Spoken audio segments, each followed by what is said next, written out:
Record. Oh, there we go. Now recording. Welcome everyone. Glad you all could make it to this meetup.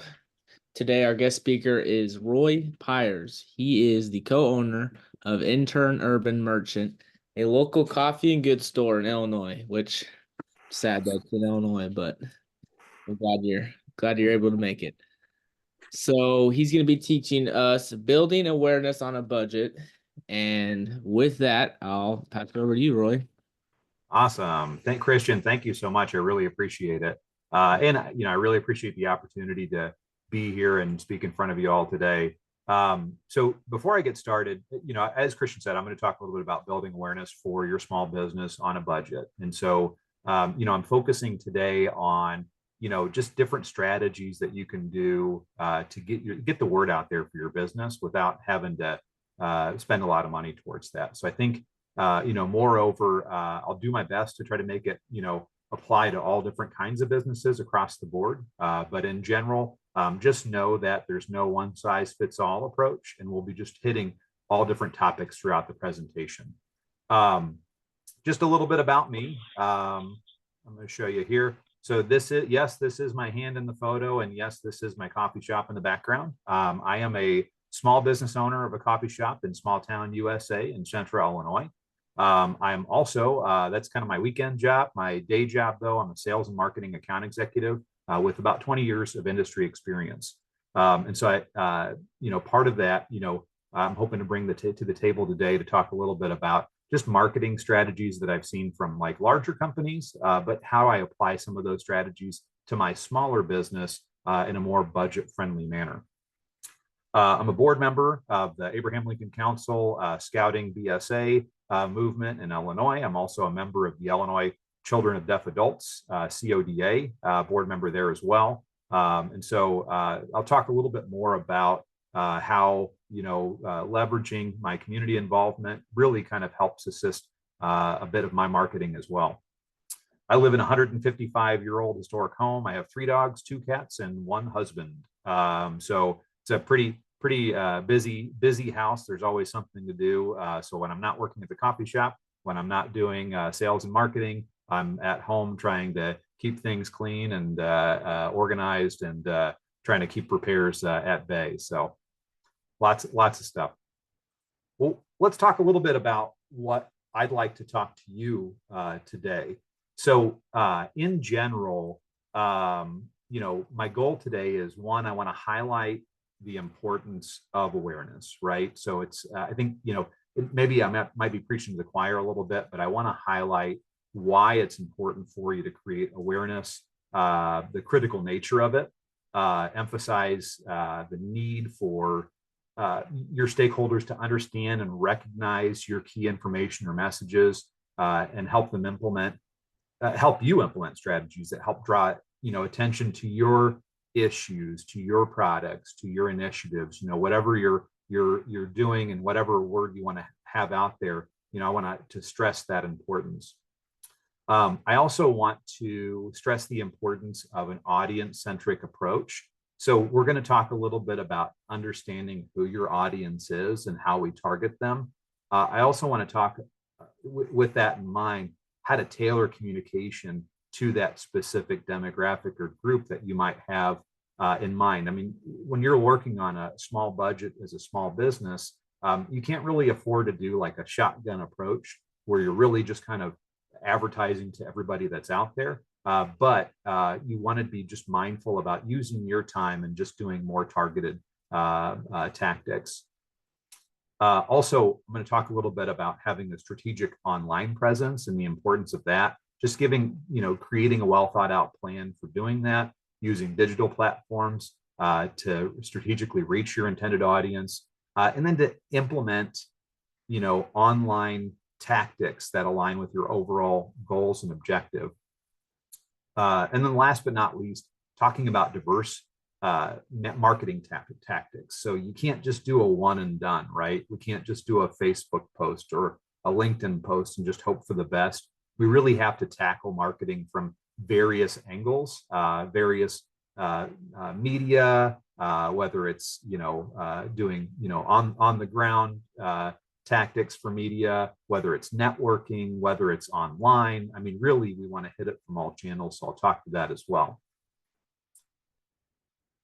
All of this said, I want to recognize the constraints that are faced by a small business. I'm under the assumption that, as bootstrappers, and I'm also a member of Thrive, I failed to mention that, but also a community member as well. But as bootstrappers, I think we're starting a business on very limited capital. And so there's challenges in covering initial setup costs, acquiring necessary resources, equipment. I think we all have that in common. We also have limited access to funding sources, right? Like loans or investors. I mean, some of the stuff we might just be funding it on our own or trying to, there's some challenges there. And so when we're talking about marketing budget constraints, I'm talking about zero to low marketing budget. So, this is really for somebody who's a startup company, a bootstrapper getting into the field. You might already have some marketing tactics in place that you're doing with like a low marketing budget. So, perhaps I'll be giving you some ideas about how to sort of strengthen some of those channels or even explore some new channels that are, again, very cost effective. And overall, operational costs, right? We have to manage our day-to-day operational expenses, whether it's rate, salaries, inventory, all of that all together. And then the fluctuation in our costs, from day to day, right? When you're starting out, has all these unexpected expenses. I mean, working at the coffee shop personally, we don't know what this next month's going to bring. And some of our business is weather dependent. So not really knowing like when the next source of revenue is coming from can really be a big budget constraint when it comes to marketing. So those are all the things I want to keep in mind today.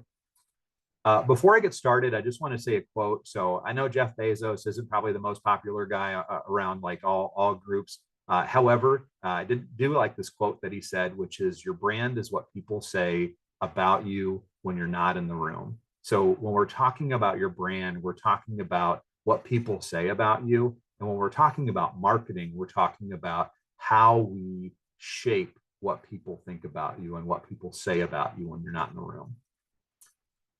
All right, so I'm going to stop for 1 second and pause, and then I have a little bit of an audience participation. So I'm going to ask everybody on the call to participate if you can. I'm going to do slido.com, and you can join this Slido just by either typing in on your cell device. You can do it on your computer, whatever's handy to you. Just type in slido.com. Use the code there for the meeting code, or you can use the QR code I have on the screen if you've got your cameras ready. Eric, I understand that your front-facing camera does not work, so this will not work for you. But for the rest of us that have advanced devices, feel free to use what you have ahead of you. So I'm going to keep that code up here on the left, and then I'm going to ask you just a simple question. So in a few words, what does it mean to build awareness for your small business? And just maybe use a couple words to say, what does it mean to build awareness? And this is not a trick question. I'm not going to test you. We're not going to do like grades A through F. This is just more of like, let me know what you think about building awareness. What does that mean for you? So I'm going to give everybody a second. The QR code there again is on the left-hand side, or you can go to slido.com. So I got the first comment here. So making sure I'm top of mind when people think about my specialty, right? Absolutely. It's like when somebody says, hey, I want to go to, a specific type of service, you want to be the first person for people to think of. So I get that totally.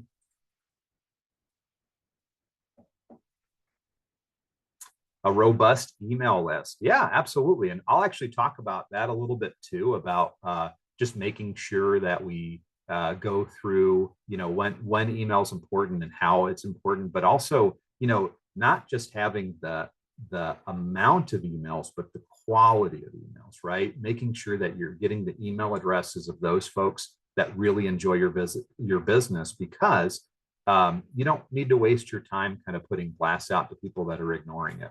Social media engagement. Absolutely. I'm actually going to have that up here pretty soon to talk about some online engagement.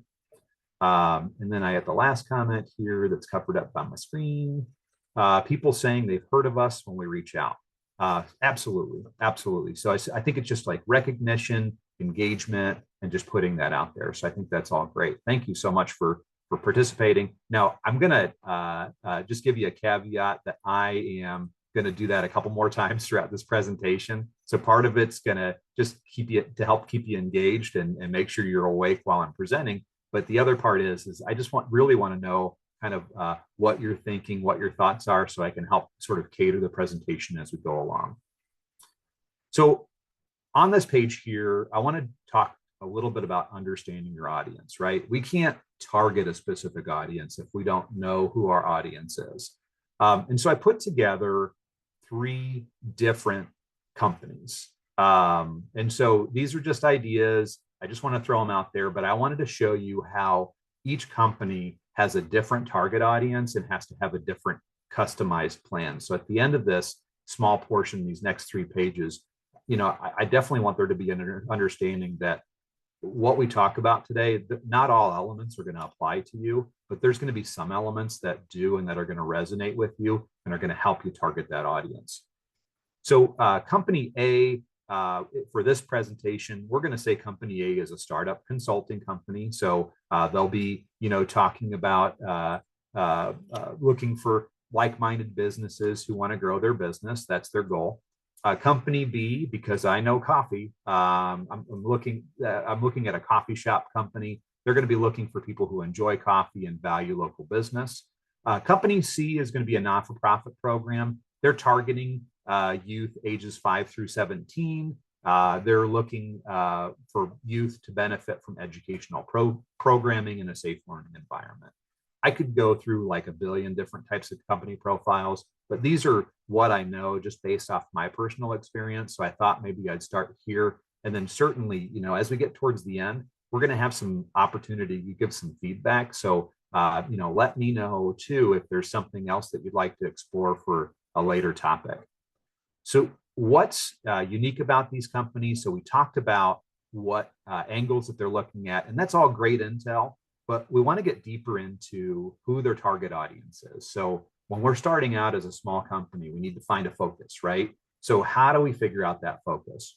So company A is my startup company, looking to kind of shape other businesses. They're looking at emerging small business owners in their 20s to their 50s. So, okay, that gives me kind of an idea about how I'm going to engage those folks. Company B, they're looking at local residents, right? So they're not necessarily looking at a global approach, but more of like people in my area, residents ages 25 to 65, probably coffee drinkers, right? For the coffee shop. And they've seen some strong results specifically with women ages 35 to 55. Number 3, that's the non-for-profit company. They are focused on children, right? But more importantly, they're not going to just target children with their messaging, right? They have to target the decision-making parents, and specifically, they find benefits from targeting low to middle income parents with children ages 5 to 17. And so that's kind of looking at a way, and it's a lot more difficult than this, but choosing your target audience at the beginning can really help you fine-tune like what angle you want to take. So I'm going to use these companies for my next couple of slides, and we'll call them company A, B, and C. So understanding your audience is knowing where they spend their time, right? It's extremely important to each of their small business as small business owners to determine how they engage. So company A, let's talk about where their folks spend their time. They're using social media platforms like LinkedIn or Twitter. Maybe they're going out to Facebook groups, right? Where they're looking at specific groups that align with like business development. Company B, that's the coffee shop again. They're looking at people who spend their time socializing on Facebook and Instagram. Their audience gets inspiration on Pinterest and YouTube. So that kind of gives us an idea. Oh yeah, now that I know my audience and I know I'm trying to figure out where they spend their time. Company C, their parents have engaging jobs that take up most of their time. They listen to radio frequently while driving to and from work. And going to other sports activities, taking kids to activities and things like that. So looking deeper into that. So companies A audience, they want to learn more about maintaining successful small businesses. So they join business forums such as Reddit, small business communities, Startup Nation, or even companies like Thrive, right? To try to see, how do I get some information about becoming better at what I do. Company B's customers, they read health and wellness magazines and articles on wellness sites. They go to the gym 3 days a week, and the coffee is like their extra treat. So, as we kind of hyper focus into who these people are and where they go, again, it helps us with that messaging and where I want to put that advertising. Company C's parents, they spend most of their free time watching family friendly programs. So they don't really get a lot of time watching programs on their own. And they're streaming on services like Hulu and Disney Plus. So that's where they're spending a lot of their time outside of just working. So looking at all three of these companies again, we want to try to figure out, okay, what resonates with their population, right? So company A is my startup business. We're looking at buzzwords, right? Tailored solutions, community support, expert advice, grow your network, learning opportunities. Those are all going to be like keywords that are going to resonate with this audience. So Eric, I hope you're taking notes on company A over here.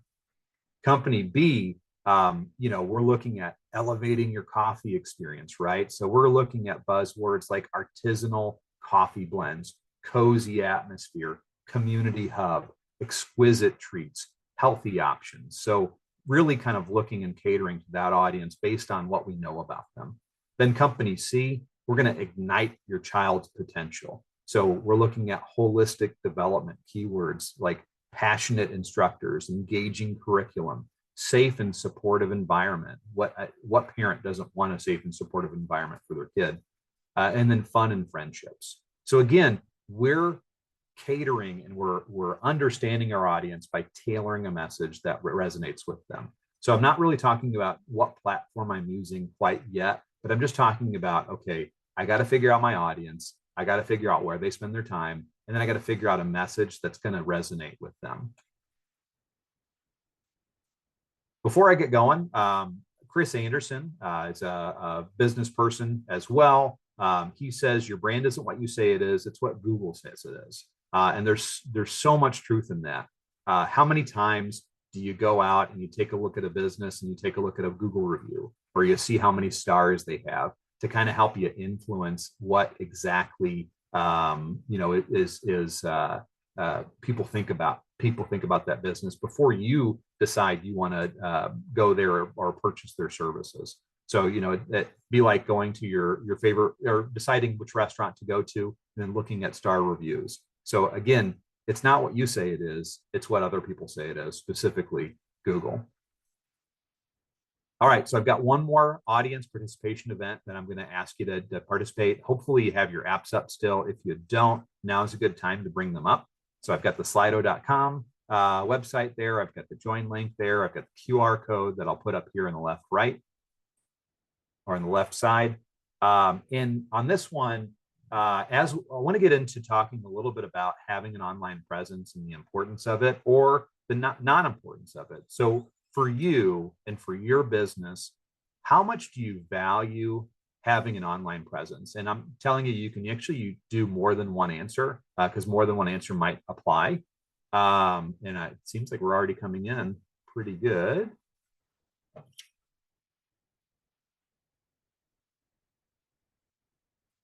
All right. So so far, and I know people are still responding. Let's see. May I ask a quick question? Yeah, absolutely. Go ahead. One of the responses I'm just not really clear on. I need to go online to research best practices, competitors, etc. I'm having trouble wrapping my head around how that relates to valuing having an online presence. Is it that you're saying I need to be present online for others to do that research, or okay? Yeah, you're present online because you're looking at what the competitors are doing, but and that may be your limit. So some folks are just using the online just to kind of see, okay, how is this boutique doing across the street, or how's this Hardee's doing to my McDonald's, and then looking at the reviews. But that's it. Maybe they don't have a web page, maybe they don't utilize social media, but they're still doing research. And I think that part of the discussion too is looking at to see what people are doing for best practices, and how often we're doing that.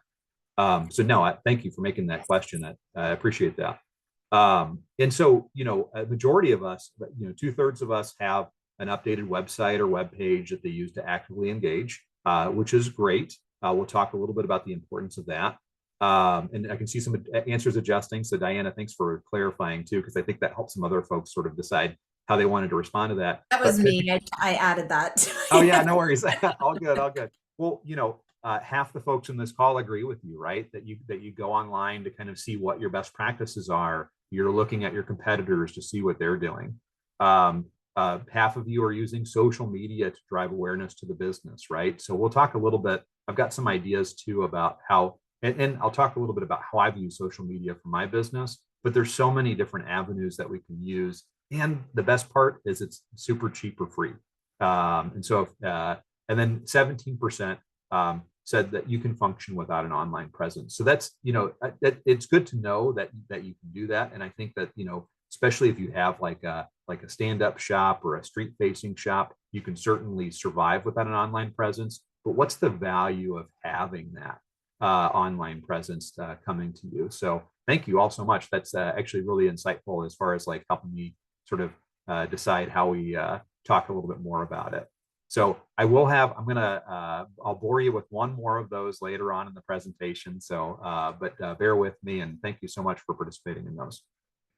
So on this slide, just real quick. So the online presence, I want to talk a little bit about the importance of creating a user-friendly website. So 50% of you, or about 2/3 of you have a website. I think I saw 50 to 2/3 of you have a website. So that's great. So I'm not going to actually belabor it too much. You know that it's important to have an online website because this is your 24/7 online storefront, right? If you've got a physical business, this is like a secondary piece to your business that doesn't sleep, right? Customers can find out about you. They can learn about your businesses at any time.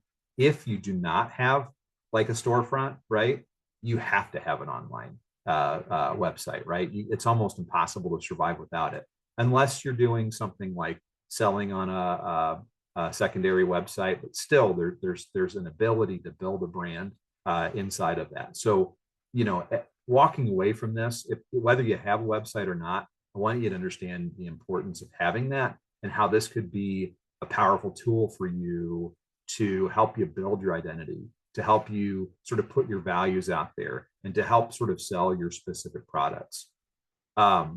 There's, lots of pros and cons of having a website, mostly pros versus cons. And one of those things is that you've got features on there that you can add to it, like direct communication with customers. So you can do like a form for comments. You can do chat options, feedback forms, things like that. You can link to social media sites. There's a lot of things that are beneficial to that. Now, if you, again, I'm not going to belabor this because I think a lot of you have social media footprint. So I don't know if this is probably the most important topic, but I do want to just mention that there are a lot of tools that are available to you. These are free tools, free to cheap tools. Some have some buy-up options, but for the most part, I've listed 5 different types of platforms that are affordable. They have budget-friendly options, again, anywhere from free to very little cost. So, Wix, it's a user-friendly website. They do a lot of drag and drop interface. So if you're not super high-tech, Wix might be a good option for you. Weebly, known for simplicity. It's suitable for a lot of small businesses. WordPress, they offer a free plan, but it's a WordPress branded domain. So you might lose a little bit of branding in that. However, it's a free space that you can use to sort of propagate your business. Squarespace, it's a super popular platform. It's known for more elegant templates that you can use and that you can build on. And then GoDaddy's website builder you go there, you can register your domain. It provides you an easy to use platform, and they have a ton of templates as well. So a lot of options that are out for you today. Again, I'm actually gonna not go too deep into the content on that, but I do want to say that online presence also goes into leveraging social media. It's such an affordable way for you to market your business. And for me personally, for our coffee shop, it's been the most cost-effective way where I've seen the most results driven. People coming to our storefront and coming to the service, whether it's just highlighting the special of the day, whether it's pushing out like a Facebook review that we got from a customer. Maybe we're hosting an event and we're putting that on social media as well. There's a lot of different things out there, and there's a lot of different types of social media too. So again, I'm probably not telling you anything that you don't know, but starting with Facebook, this is businesses of every type can utilize Facebook. It's ideal for building community, sharing updates, engaging with customers. They also have pretty robust advertising options that are super cheap and super easy to put together. So when you put up a post, they can give you an option, spend $25 to push a post out, choose your audience. A lot of times, especially when you're a small business with a specific location, you can actually choose a geolocation that's specific to the folks that you want to advertise to. Yeah. You recommend Facebook ads? I actually have never used Facebook ads and know very little about them. So I've never spent any money on it because I think I would waste the money without knowing what to do. But there's so much online about people saying it does work or doesn't work. So I recommend Facebook ads specifically when you're talking about geolocation, right? When you're talking about a broader coast to coast audience, if your audience is outside of a specific location, it's probably not as valuable, and it's going to be costly, right, to get it in front of those folks. But if I'm advertising an event, in Pittsburgh, Pennsylvania, I can use Facebook to help me advertise to a specific population. So let's say, I want to do, people that are interested in business or startup companies and things like that. Facebook has algorithms that can help you target that audience. And because you're getting it to a specific audience to get, that many impressions from that audience, you can spend less. And so it's not necessarily free, but it's definitely cost effective. And it works well when you're looking at a specific location. That said, when you're trying to get to a coast audience or a worldwide audience, Facebook's not it, right? You can use, unless you're joining specific groups that kind of align to your cause and kind of just pushing a message there. It's really hard to kind of target and do an affordable option to target people on Facebook. Did that answer your question, Eric? Yes, absolutely. Perfect. Instagram, that's going to be really good for businesses that have visually appealing products or services, right? So something that really pops. If you've got somebody Christian on your team that's really good at putting together social media advertising and things like that, I think you'll find that Instagram is going to be a great way to emphasize your visual content, such as photos, short videos. You are looking at a younger demographic, though. So if your target audience is Medicare age population, you're probably not going to get a lot of bang for your buck on Instagram. Next is Twitter. I think I went two ahead. Sorry about that.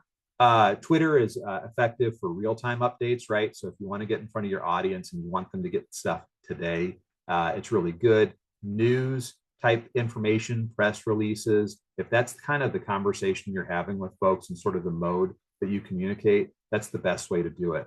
And it's really good at getting people to engage with your conversations. It's good for businesses that focus on timely information, getting information out, right away. And it's also good for customer interaction. That Twitter, of course, now is X.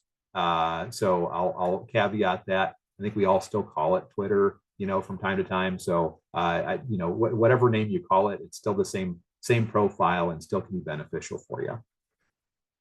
How do you feel about TikTok? So it is on my list. So I'm not opposed to it, and I'll tell you why. I'll jump ahead to it.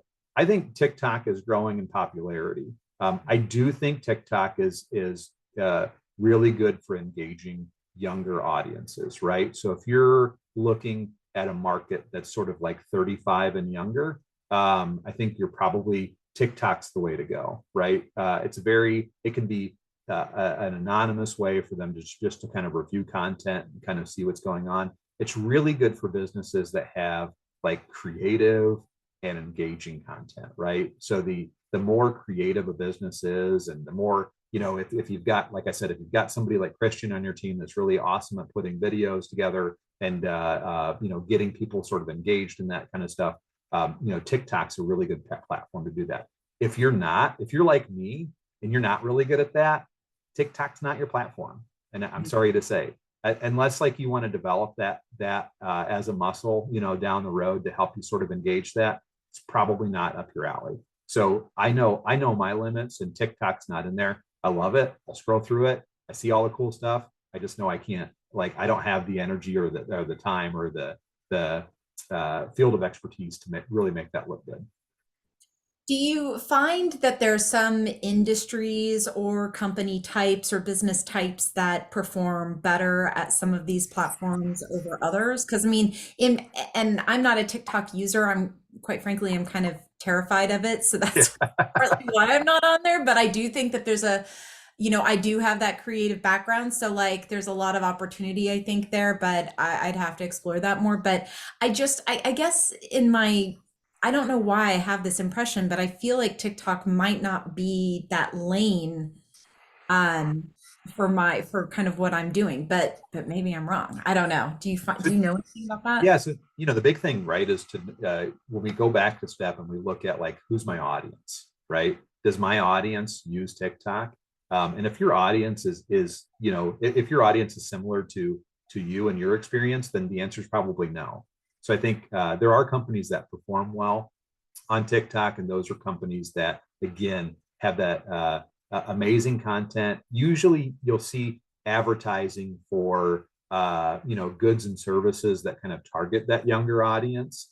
I've seen a lot in the big amp up in the mental health space for TikTok being pushed out there. Sometimes like, goods and services is starting to creep in more and more on TikTok, where you might have somebody do like a review on something like that. And so there are some avenues for that.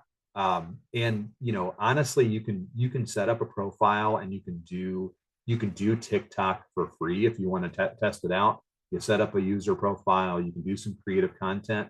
I will tell you, it takes a lot. So, and Eric can probably tell you that from some of the information that we've learned, like people are putting content on there up to like 3 times a day for like several weeks. And so it does take a lot of time and concentration. And if that's not where you feel like your audience is landing, your time is money, right? So is that where you want to invest most of your time to do that? Thank you. We do 3-a-day videos for all of our accounts, and like I thought it would be a lot less work than it actually is. But probably talk about it. It is a ton of work. It's an absolute ton of work. We got a whole calendar set up. We got all the videos placed on a calendar. You got to write all the bios. You got to write all the hashtags. It is a lot of work, but we're hoping that in the end, at least, the work is going to be worth it. Is it necessary to do the 3 times a day? I mean, like, that's what I'm just telling you what the industry is doing as far as like getting content out there. It's not necessary. And you could, if you just want to put your foot in the water and just test it out and do some cool content. I mean, first, what I would do is, download it, flip through it, see what folks are doing, see what captures your interest. You can search for, businesses like yours. And then just kind of do and see what other businesses are doing, even if they're promoting on there, because it could be that TikTok's really a desert for your business, and there's not a lot of folks out there. But TikTok does allow you to do kind of targeted outreach as well. But again, you're looking at that smaller or younger, usually that younger appeal than you are with other areas. Awesome. Thank you so much. You got it. LinkedIn's on there. LinkedIn. So I tell you, as a coffee shop owner, like LinkedIn's probably not like the place that I'm looking for like coffee shop customers, right? So I know my audience, but LinkedIn is ideal for businesses like B2B businesses and like professional services, right? So if you're selling, if you're doing sales, if you're doing selling like professional services, if you're looking to network, if you're looking to establish yourself as the industry authority, if you're looking to recruit new people to your business, LinkedIn is the place to go. Like LinkedIn is like it's the suit and tie for Facebook. It's the suit and tie for Twitter. It's where we're seeing more businesses and everybody who does their professional photograph, right? On LinkedIn, I'm included, right? So find me on LinkedIn. You'll see it's my more professional presence. Again, I don't use it for the coffee shop that much, just because it doesn't resound with my audience so much. Pinterest. So Pinterest, that's suited for visually driven content, especially effective for industries like fashion, home decor, food, things that you're actually selling, some sort of good or service, can be on Pinterest. If you're not familiar with Pinterest, it's a place you go. You can pin stuff to your wall. You can actually purchase things from Pinterest. So you'll find that people are actually selling things direct via that, or getting people to get to their websites. YouTube, that's going to be great if you have video content. You're looking at, it's good for like tutorials.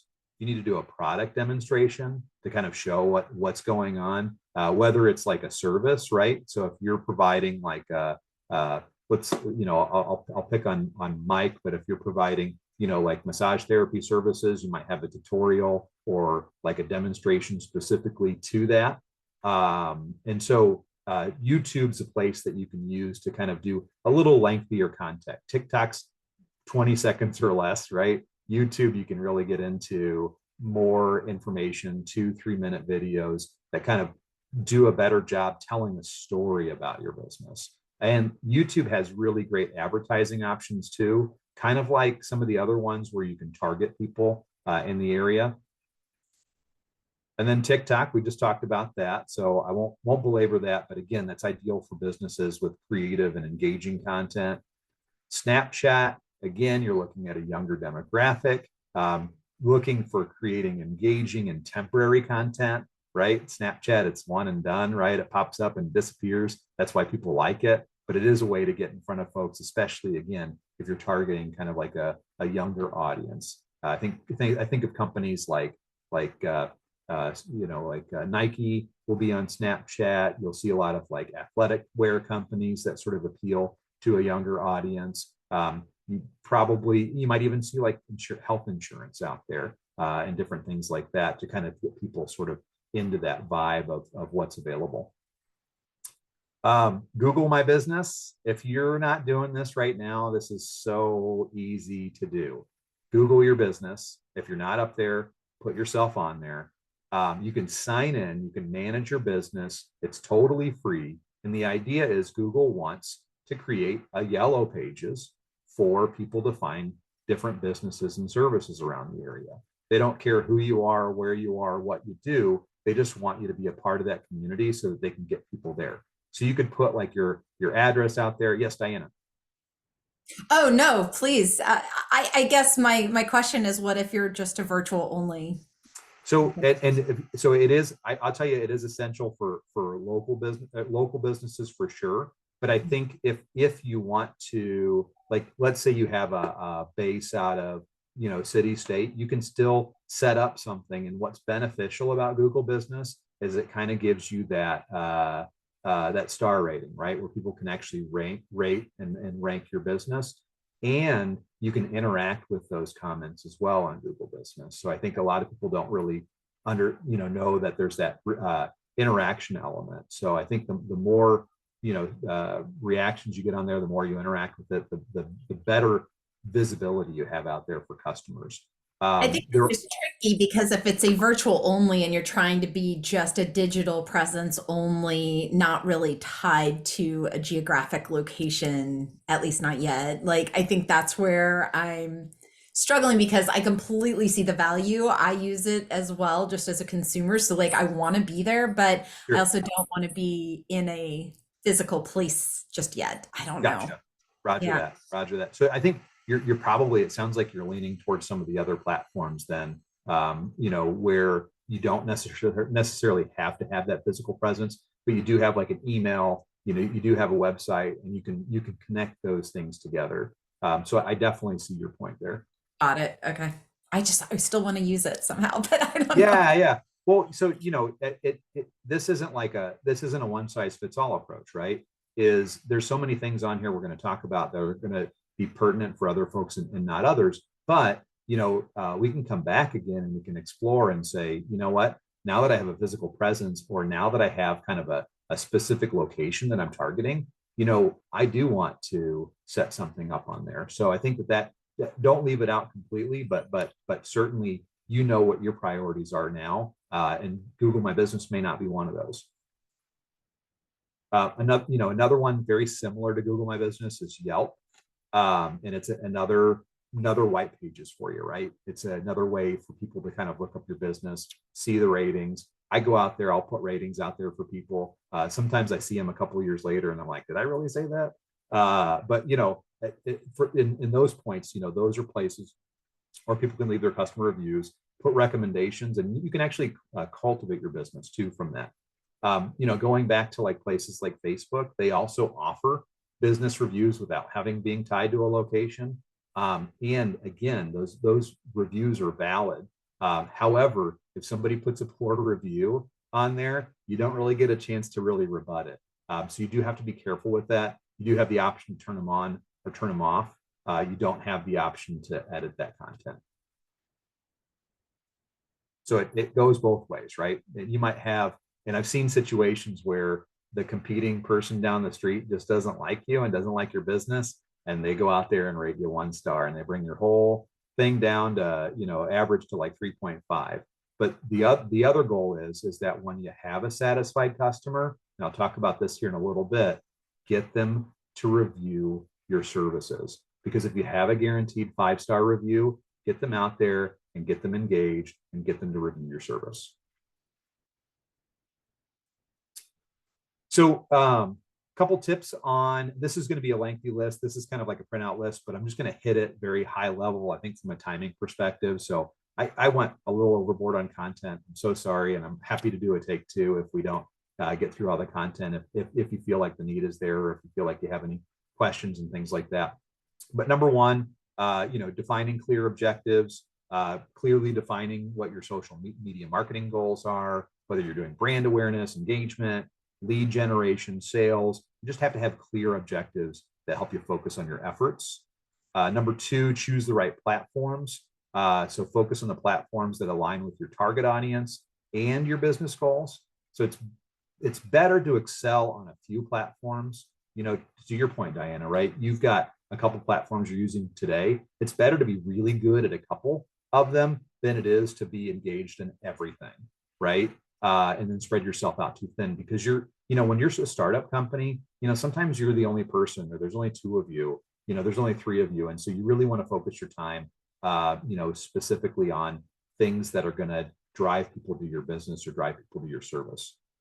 Optimize your profiles, right? So make sure that if you're on a social media profile, your personal profile is updated, that you've got your information up there. You're not using a photo from 2005, you're using a photo from today, right? You want to make sure that everything's optimized and everything kind of stays together.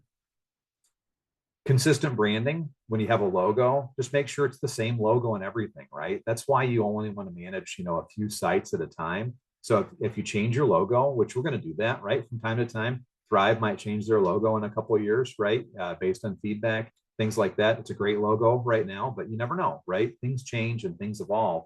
And you want to make sure that everything is updated across the board, so everything's consistent.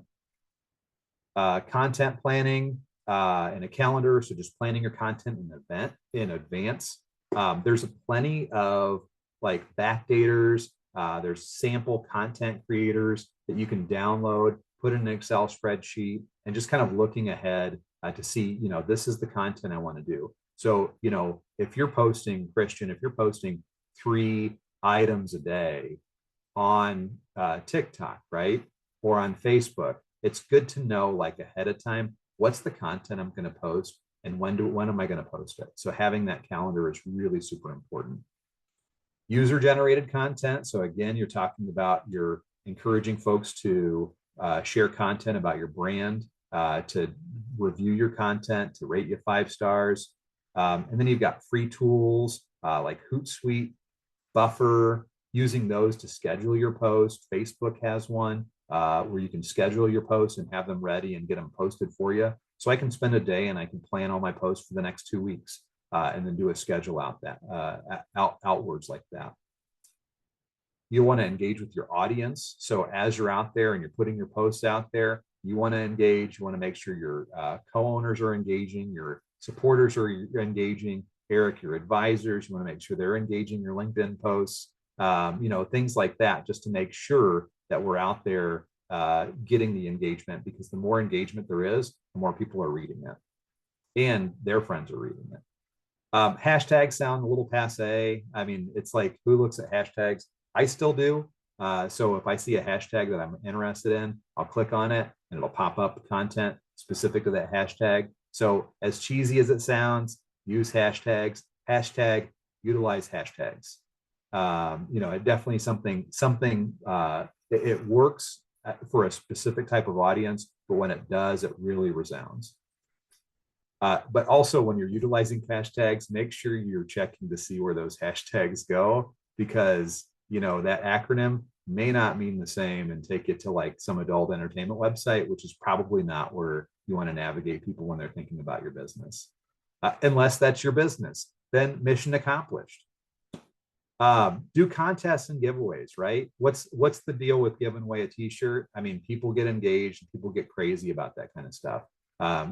We gave away a mug, right? A mug that cost me maybe like $2, less than $2 for me to create. And we got a lot of engagement out of it because everybody wanted the mug. Well, we ended up giving away several of them. So many people were interested in it, but that's the thing. People get really engaged with that kind of stuff. Collaborate with influencers, looking at micro influencers who align with your brand. So if you have somebody, say you're trying to open up in the St. Louis market, just knowing like who in that area is really good to target for that, specific product that you're trying to put out there. We talked about engaging with visual content. I mean, I can't really talk about that enough. Depending on the platform, the more creative and engaging it needs to go. And then repurpose it, right? Don't reinvent the wheel. If you've got a really great photo and it resonated with folks, 2 weeks, 4 weeks, 3 months, use it again. Put it out there. Feel free to regurgitate that content, right? You're going to be strapped for trying to figure out, okay, new and amazing content every day. So just re-put it out there. Do a throwback Thursday, or do something to kind of say, okay, here's where we were at last year, and here's where we're at now. Feel free to go back and take a look at what you've done in the past. And then, of course, people are looking at educational content, depending on the type of product you're doing. And then, but the most important part is you're looking at, did it work? Did it not work? Do I do this again? Do I save this again for later? How do I adjust my strategy based on data so I can optimize results? And I promise we'll get you a copy of this out. That was a lengthy list, and I know there's a lot of stuff in there, but those are kind of like just like the top tips that I can think of as far as effective social media. Hey, Roy, Yes, sir. A comment in the chat. Any tips on how to find and engage with influencers or micro influencers? Just cold call outreach and provide free product service in exchange for a post. Yeah. So what you have to do is you have to step in the shoes of your target audience, right? You have to look at where your target audience is looking at. So if your target audience is into health and wellness, then you're looking at somebody locally who's into health and wellness. It could be like a gym owner, or it could be, somebody who works at GNC, let's say. Those would be like a micro influencer. Like and it doesn't necessarily mean that they're like an online influencer, but they're an influencer because they know people locally, right? It's all part of networking and getting to those folks. So know your audience, know where they're getting their information, and then look at the people that they're looking at, and you'll find your micro influencers. I've got one more engagement. I promise this is my last one, but I really want to know a little bit more from you. How often do you network with other businesses or agencies? And this is just, you pick one of these. So other businesses and agencies, how often do you actually get out there, network, and have discussions with other folks? Do you do it never? Do you do it once a month? Do you do it once a week? Do you do it every day? How often are you out there? And this is okay. This kind of helps me sort of prioritize some of the content that I have. So I'm honestly not surprised to kind of see, rarely or never, who's got the freaking time to go out there and network, right? But I think we can all agree that networking is so big in what we're doing. So whatever your product is, whatever you're selling, whatever you're trying to build, whether you're a social service agency, whether you're a business helping other businesses, whether you're a coffee shop, it's necessary for you to get out there and talk to people about your business. So networking is super important. But as a business owner, I understand why you would say rarely or never, because again, who's got the time? So I'll just tell you a little bit about why I think it's important. I'm probably preaching to the choir a little bit, but I'm hoping this kind of helps you sort of maybe understand, okay, maybe I do want to just try a couple different things. But, number one, networking and partnerships, it's not as hard as you think. One is just going to like local networking events, right? So even if you're a global business, going to your local chamber of commerce can still be beneficial, right? Having that handshake and talking to somebody locally, or if it's like an online meetup, right? Or an online community, finding a way. This is a networking event, right? This is a way that you're kind of being a member of Thrive is a way to kind of engage with other members and network with each other and kind of learn what's going on. Number two is to collaborate with other small businesses or other like-minded businesses. So you have to find businesses that are very similar to yours and work together. So I'll give you an example. So for my coffee shop, I know a girl who has a shop that does macrame, right? So you're thinking coffee and macrame, what's going on there? Is there any similarity? Well, it turns out we have a very similar target audience, right? So we do percolate and create. So we host an event where people can make macrame, things like wall art or blankets or whatever at the coffee shop. They get coffee as a part of that deal. And it's just kind of a fun little afternoon event. And so it brings people to our coffee shop. It's a neutral cost to us because we still get money from the one latte that we provide them for that event. They pay for their materials. It's usually pretty reasonably priced, but they have a lot of fun and they remember that and they come back and they try to relive that experience when they bring like their family member or their friend or coworker back to the coffee shop. So think about, and I know that's a very specific example that applies to me, but think about how you can collaborate with other like-minded businesses. Now, this doesn't mean I'm going to collaborate with Starbucks, right? That's too like-minded. We're competitors, right?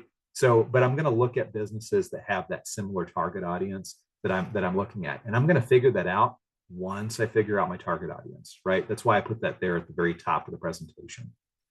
And then look at joint promotions, cross-marketing opportunities. So co-brand marketing, right?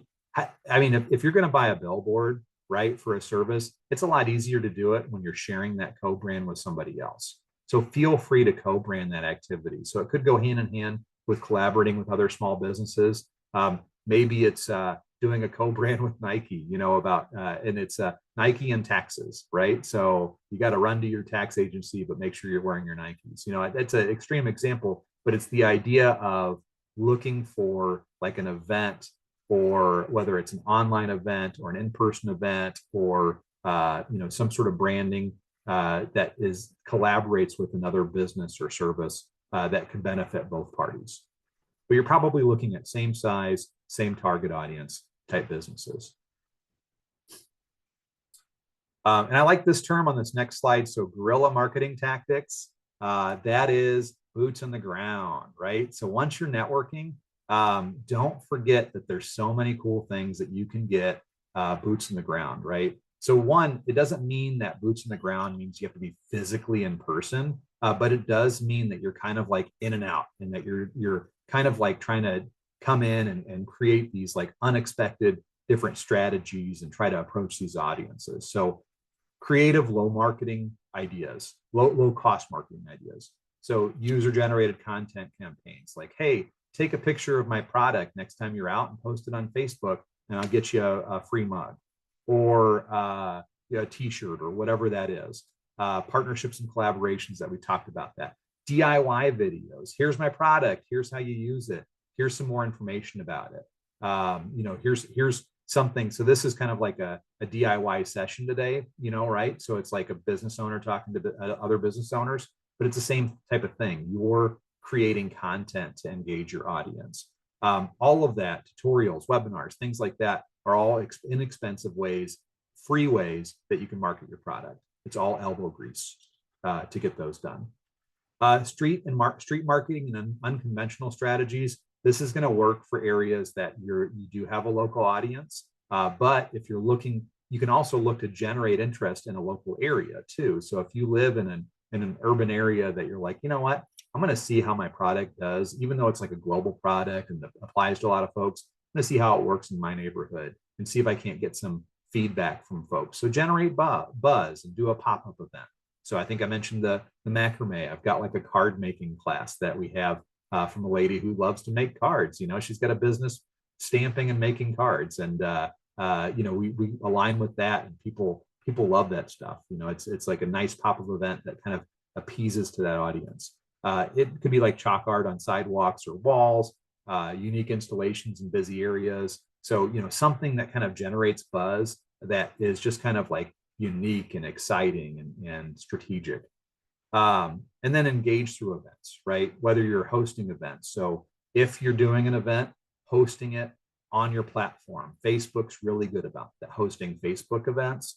And I'll tell you, when it comes to like really affordable to cheap to no cost marketing, that just really all it includes is me inviting people on my invite list. Like Facebook events has caused a lot of buzz inside of our shop.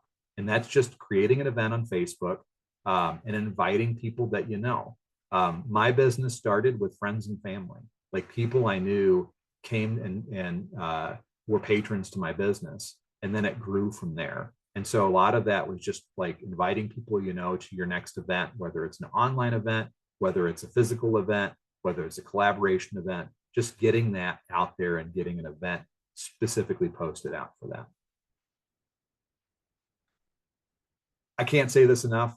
Customer testimonials. That's all the folks on here. I guarantee that at some point in your life, you saw a customer testimonial and it influenced whether or not you were going to attend that function, whether you were going to buy that product, whether you were going to solicit that service. This is so important because we all require social proof. It's our ritual for small businesses that helps us build credibility. It sets us apart from our competitors and it encourages customer engagement.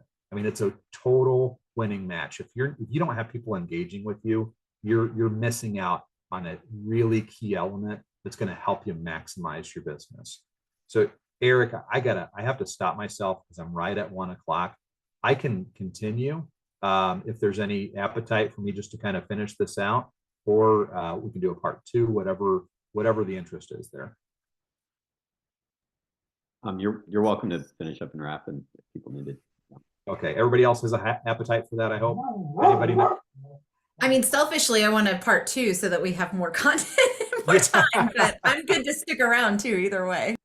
Okay, well, I'll tell you what, if at the end of this, there's a survey at the end, if there is a part 2 that you'd like to see, please comment on the survey, like, especially if there's something you want to do a deeper dive on. I'm hoping that, I tried to put in something that kind of appealed a little bit to everybody, but certainly there might be like more focus areas we can look at. and just kind of zoom in on that might be more pertinent to a specific audience. So, but anyway, encouraging and showcasing customer testimonials. If you have a physical shop, just creating a campaign physically where there's like a little tent that says, "Hey, rank my business," or invite a review during every transaction. Hey, did you like our service? Would you rank me on this?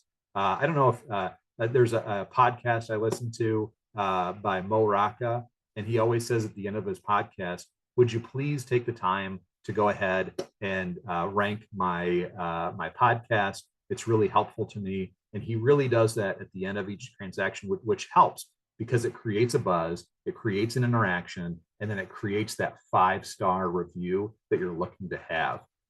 People are so apt to review you if they have a negative service. You got to get ahead of that trend because you're eventually going to get a 1-star review, and it could be your competitor, could be somebody you just ticked off. They just didn't like how you looked that day, whatever it was. You're going to get that negative review. This is how you get ahead of it. We talked about the platforms earlier: Google, Yelp, Facebook. Those are places you can go. You also have like point of service software, right? So if you have like a point of service system that you're using to take cards and things like that, you can actually do a review service inside of that. I don't know if anybody has used Square before. That's a good example of that, where you can generate reviews and generate buzz. Those reviews come to you though, which is nice because then you can kind of control how that does. I take those reviews and then I post them on my social media. And I said, guess what customer said this? They had an amazing time, loved it here. Check this out. 5-star review, can't get better than this.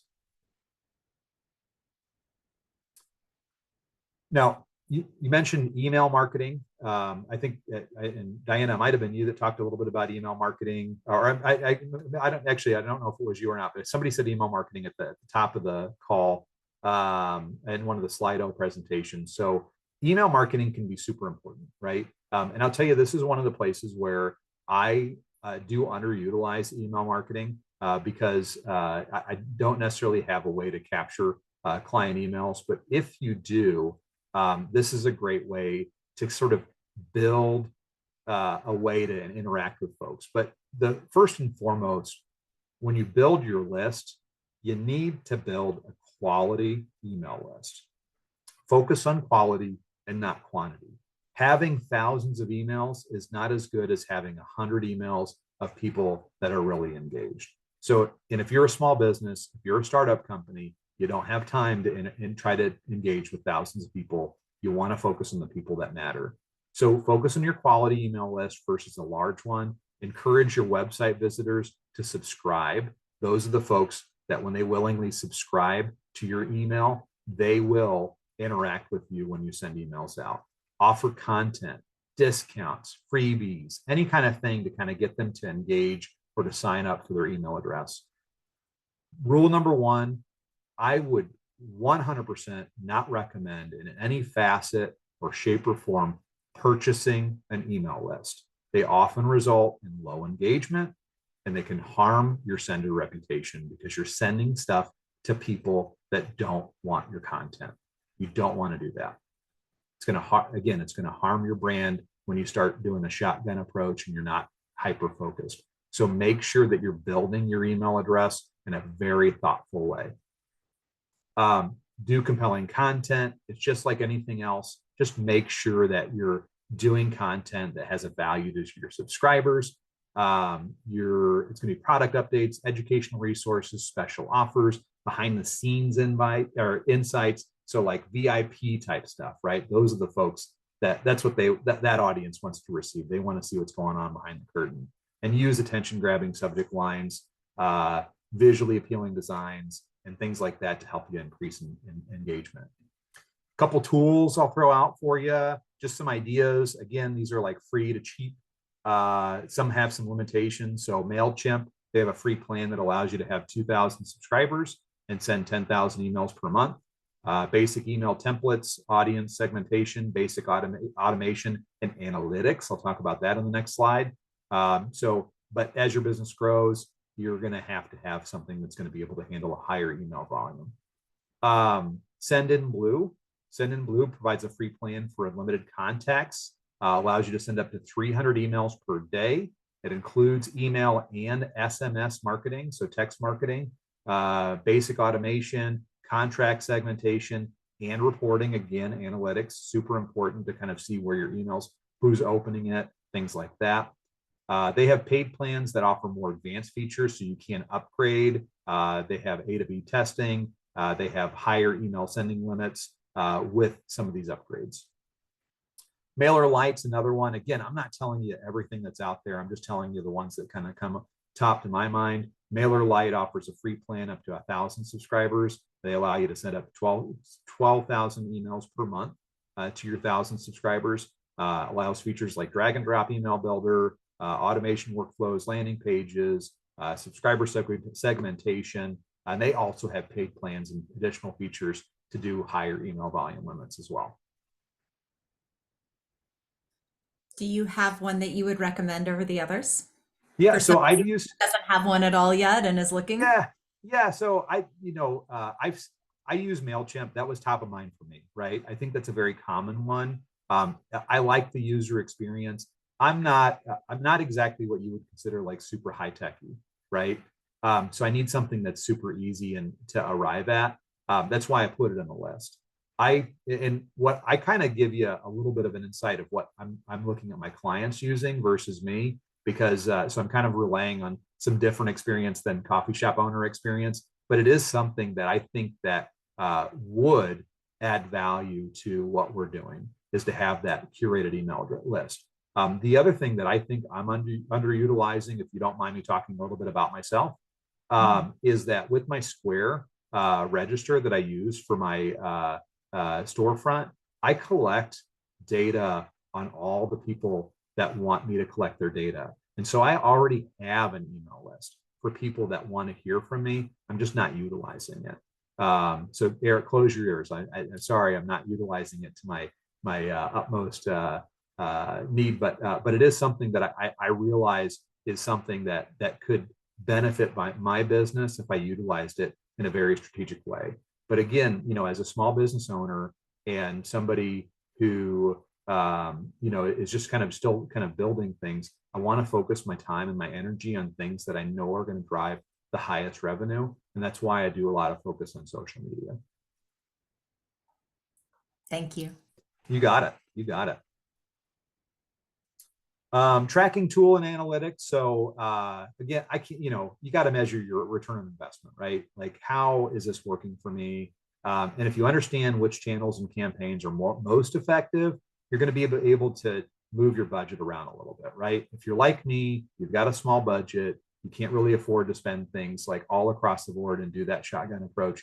You need to be able to focus on specific areas. And so having some sort of analytic and tracking mechanism is going to be by far the best way for you to help you manage how you're going to do this going forward. There are some, and one, you got to identify your successes and your failures, and it helps you understand your customer behavior, right? Like, what are they doing? Are they opening your emails? Do they care about the content you're sending? A lot of times, that's one of my 3 dogs. And so a lot of times, I'm glad, thank you for being dog lovers in advance. But a lot of times your people are, it's going to be a single % of people that actually open and engage with your email. You're going to want to know that, right? I've seen percentages up to like 20-30%. That still seems kind of low, but that's still really good in the industry of sending emails out. So when you get into that double digits, it's good to know when you can get to that double digits and what messages resonate with that population. That's why you need that analytics. A lot of those mailing tools, Diana, that we talked about in that previous slide, those have analytics built into them so that you can kind of see what's being opened. But I'm just more so talking about how important it is.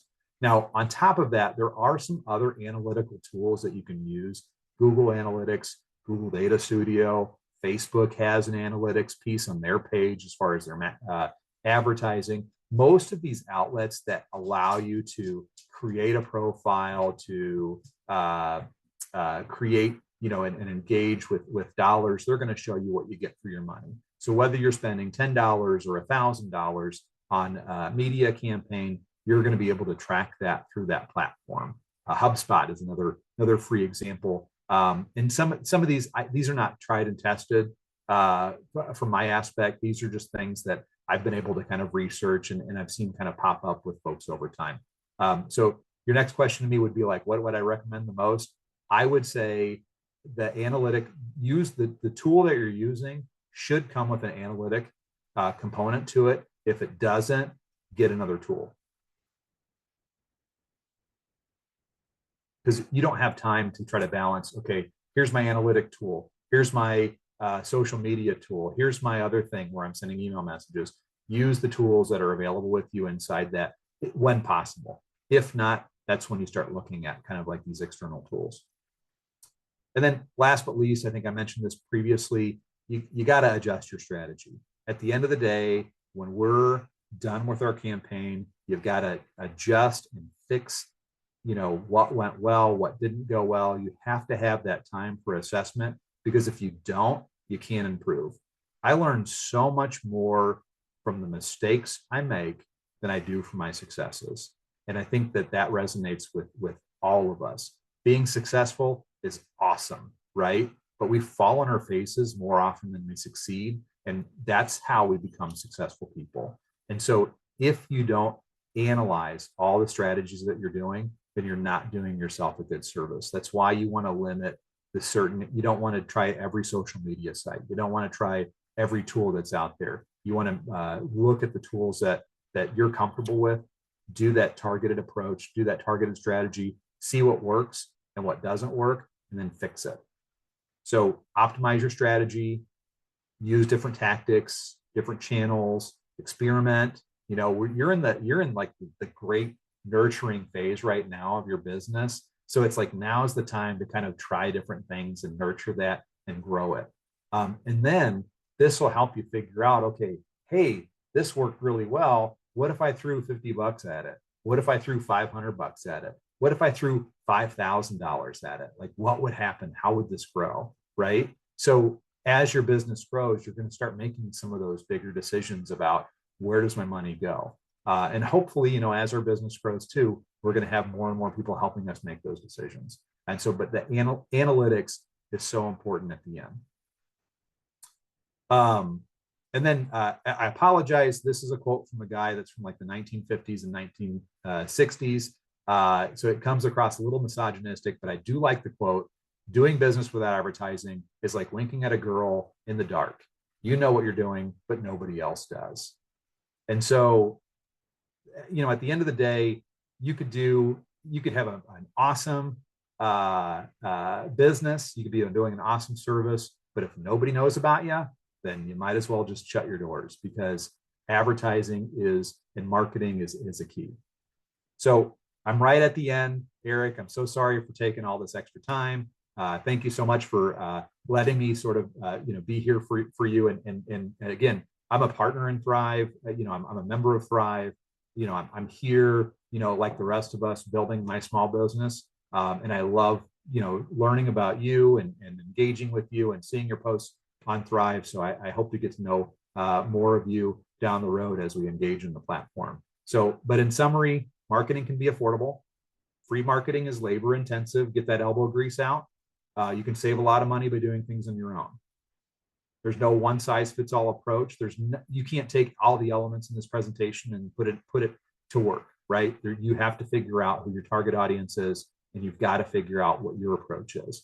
So know your intended audience, cater your plan, use your platforms that your audiences engage with. Diversify your approach. Don't just stick with one thing, right? I do want you to narrow it down, right, to specific platforms, but don't just do one thing. Don't just do social media. Don't just do a web page. Do different things. Try something new. And if anything, if you could take something away from this presentation, try something new that you didn't think of, that you wouldn't have tried before. And then build up your marketing budget, right? Start thinking about, okay, I need to invest in myself. I need to invest in my business. So if you're looking at, what do I budget for marketing? So you may not have this today, but businesses are marketing or are investing about 5 to 15% of their total revenue in marketing their product or service. If you're not there yet, that's fine. Work towards it, right? Think about what your revenue is for the last month, what it was for the last year, and then use that as a scale to figure out, okay, how much of my total revenue needs to go to marketing? And if you can't get there, go back to the guerrilla tactics, right? Go back to, the elbow grease where you're posting a bunch of videos out there and getting your name out there. Eventually, you're going to get some buzz out there. You're going to be able to build that budget up, and you're going to be able to have this 5 to 15% budget. Now it scales down for non-for-profit businesses and scales up for for-profit businesses.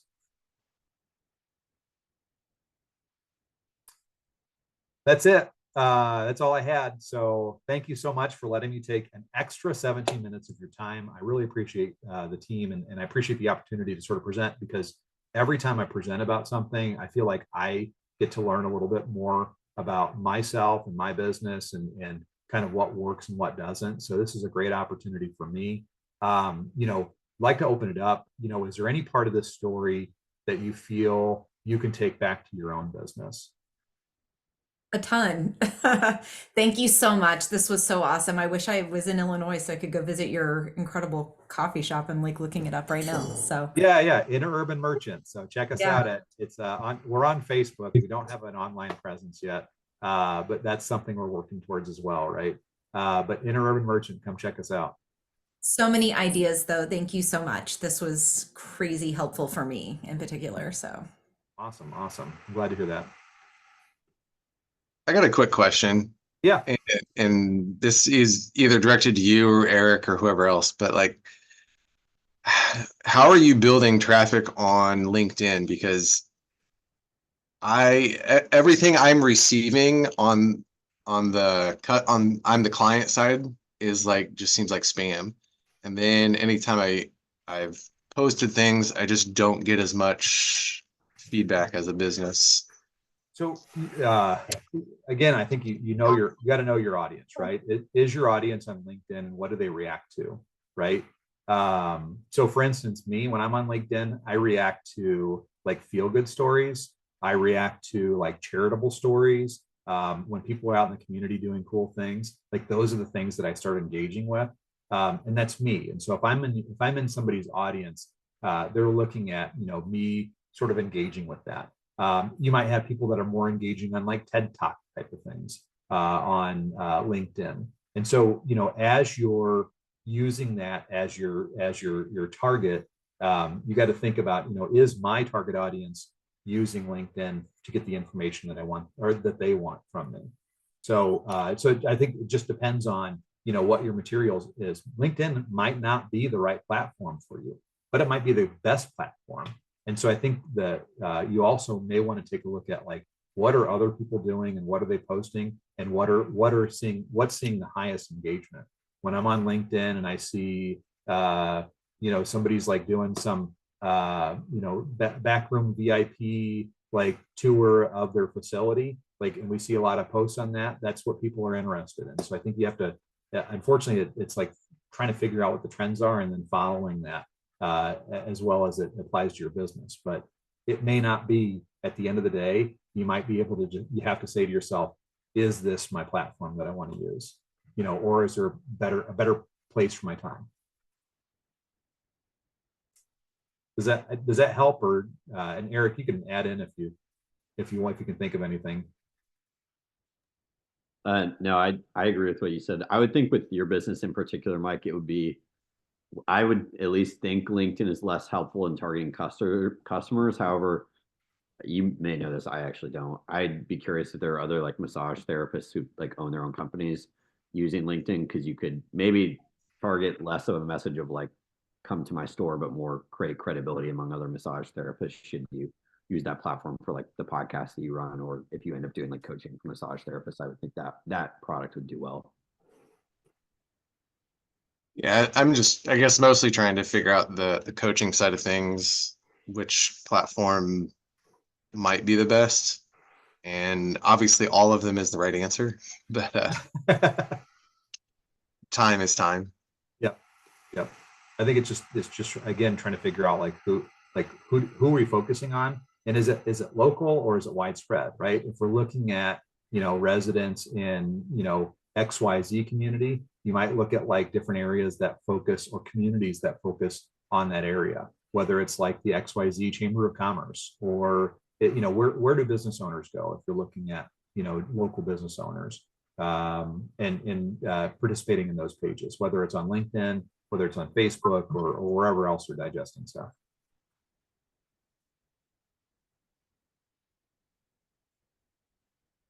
So I did want to have some more time to talk about success stories. I think we should definitely have like a part 2 sometime, because I'd love to hear kind of folks' success stories and what you're doing that's doing well for your business. But please let me know how I did. I have a couple questions here in this survey. This survey goes to Eric. I do not see it, but Eric will give me some feedback as well. A couple questions, basically content of the presentation, and then how well I did as a speaker. But also there's a space in this survey as well that talks about what you would like to see next. So again, this goes back to Thrive. It does not come back to me. So please be candid. We'd like to hear your feedback. And if there's any additional feedback that could not be heard, let's say on this forum, please let Eric know directly.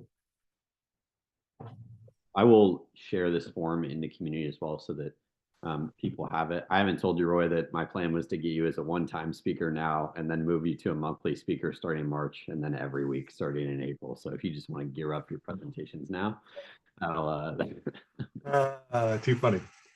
But thank you a ton for coming on and doing this. I think a lot of the call is actually in Illinois, so hopefully check out Interurban Merchant. Can say good things about that shop as well. But yeah, I appreciate you making the time. Roy, appreciate you doing this. And last thing I'll share, we'll post this as well. Thrive now has an app on the Apple Store. So if you search Thrive for Bootstrappers, we have an app, has a mobile experience. Will be on the Google Play Store in the next few weeks, but I want to take a little bit longer. So if you use it, welcome to send us any feedback. We'll happily take that. But yeah, cheers everybody. And our next one of these is on Monday with Sam Bias. Guys, sitting back there behind me actually. And he's going to be talking about revenue operations for your business, the right way to kind of track prospects, manage relationships, and how to do it without spending thousands of dollars on a CRM. So thank you everybody for your time, and we will see you all next week. Hope everybody has an excellent weekend. Thank you all so much. I appreciate this opportunity. It's awesome. Have a good day. Take care.